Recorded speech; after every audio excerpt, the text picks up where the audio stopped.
32 वर्ष लिहिताय होय. आणि 40च्या आसपास पुस्तकं, पण तुम्ही साधं सुद्धा माझ्यासाठी लिहित नाही, माझ्या मुलीसाठी लिहिता. वा रे. आणि मला कुठेतरी असं वाटतं एक लेखक म्हणून की मुलांसाठी लिहिणं हे जास्ती अवघड असतं. खरंय. तुमचं काय मत आहे त्याच्यावरती?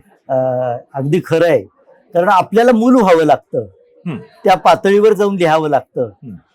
मी लहानपणी कसा होतो हे आता लिहून चालणार नाही.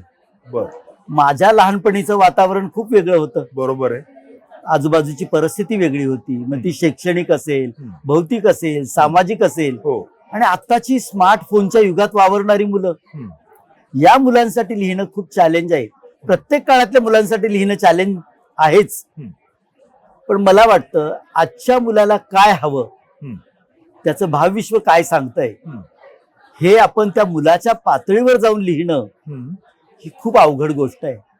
अनेकांना वाटतं बालकविता म्हणजे काय, बालकथा म्हणजे काय, बालकवितेला तर र रा र ट ला ट जोडला की झाली जोडला की झाली कविता. अरे पण लिहून दाखवा ना एक बालकविता, हम्म. जी मुलांना साथ घालेल, हम्म. जी मुलांच्या हृदयात जाईल, बरोबर. जी मुलांच्या ओठांवर गुणगुणायला त्यांना भाग पाडेल. राईट. अशी कविता लिहिणं खूप कठीण आहे सर. बर.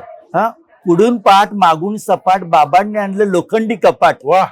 आणि कपाटाला खण आहेत खूप, हम्म. आणि खणात पैसे बसतात चूप. पैशांचं कपाट घमेंडी भारी, हा. आणि उघडायला गेलं की कुरकुर करी, उघडायला गेलं की कुरकुर करी. ही मुलांना जेव्हा मी शिशु गटातल्या मुलांसमोर ही कविता म्हटली, हम्म. अहो मुलं जाताना कुरकुर करी कुरकुर करी, मुलांच्या ओठांवर ते गाणं खरंय, बसलं. खरंय, खरंय, खरंय. त्यामुळे इतकं सोपं लिहिणं खूप कठीण आहे सर. तुम्ही कठीण एक वेळ लिहू शकता, हा, वैचारिक लिहिणं खूप सोपं आहे, खूप सोपं आहे. पण सोपं लिहिणं खूप अवघड अगदी आहे. अगदी अगदी. पण ही कला कशी तुमच्याकडे आली, म्हणजे किती कष्ट घ्यावे लागले याच्यासाठी? खरं सांगू का, आपण जसं म्हणतो एखाद्याला गाणं शिकायचंय, गायक व्हायचंय, हम्म. म्हणजे उदाहरणार्थ तानसेन व्हायचंय त्याला, हम्म. तर त्याला लगेच गाणं म्हणायला सांगितलं जात नाही. त्याला आधी कानसेन व्हावं लागतं. खूप गाणी ऐकवली जातात. बरोबर. मला वाटतं लेखक होण्यामागे सुद्धा तो उत्तम वाचक होणं फार महत्वाचं अगदी आहे. खरंय.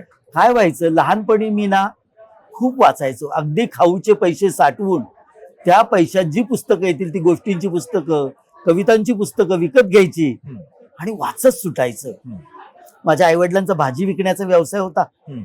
एका भाजीच्या टोपली सोबत मलाही बसावं लागायचं. अगदी खरंय. आणि त्यावेळी बसताना गिराईक नाही आलं तर काय करायचं, पुस्तक वाचायचं. एखादी गोष्ट वाचून काढायची, हो. एखादी कविता वाचून काढायची. हो. आणि त्याच्यामुळे कधी कधी ना ती टोपली तशीच भाजीची भरलेली राहायची. हम्म. पण आईने वडिलांनी माझ्या हातातलं पुस्तक ओढून घेतलं नाही, वा. मला वाचू दिलं. कदाचित ते वाचण्याचं वेड इथपर्यंत गेलं, हम्म. इतकं हृदयात ते साचून राहिलं. हम्म. तर मी जेव्हा शिक्षक झालो, हम्म. मला वर्गात मुलं भेटली. हम्म. सर एक नवीन गोष्ट सांगा ना, हा.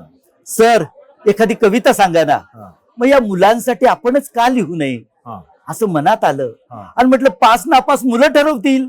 अगदी खरंय. एखादी मी कविता लिहिली, दुसऱ्या दिवशी मुलांपुढे सादर केली, मुलं म्हणतात सर मजा आली बरं का. हा. कधीतरी मुलं पटकन बोलून जातात, सर नाही आज पुस्तका नाही. बार निघाली कविता. हा. म्हणजे ही मुलांची निखळ निर्मळ प्रतिक्रिया आपल्याला लेखक घडवण्यात, कवी घडवण्यात फार मोलाची भर घालते. अगदी खरंय, अगदी खरंय, अगदी खरंय. आणि असं लिहायला लागलो सर. हम्म. मला वाटतं मुलांच्या आनंदाची बाग फुलवता फुलवता मी आनंदाने बहरून गेलो. हम्म. मलाही उत्साह मिळाला. हा. मुलांचे हसरे चेहरे, नाचरे डोळे पाहिले की अरे या मुलांसाठी आपण काहीतरी लिहिलं पाहिजे बरं का. खरंय. बरं काय लिहिलं पाहिजे, हम्म. जे अनेकांनी लिहून ठेवलं तेच नको, हम्म. वेगळं काहीतरी लिहूया. हम्म. बालकविताच लिहायच्या आहे. हम्म. पण पहिलीच्या मुलांची अपेक्षा वेगळी आहे त्या बालकवितेकडे बघण्याची. हा. 4थी 5वीच्या मुलांची अपेक्षा वेगळी आहे. बरोबर. कुमार वयोगटातल्या भावनांना आवाहन करणारं साहित्य लिहिण्याची वेगळी हो. किमया आहे. हो. हे सगळं आपण प्रयत्नपूर्वक साध्य करूया.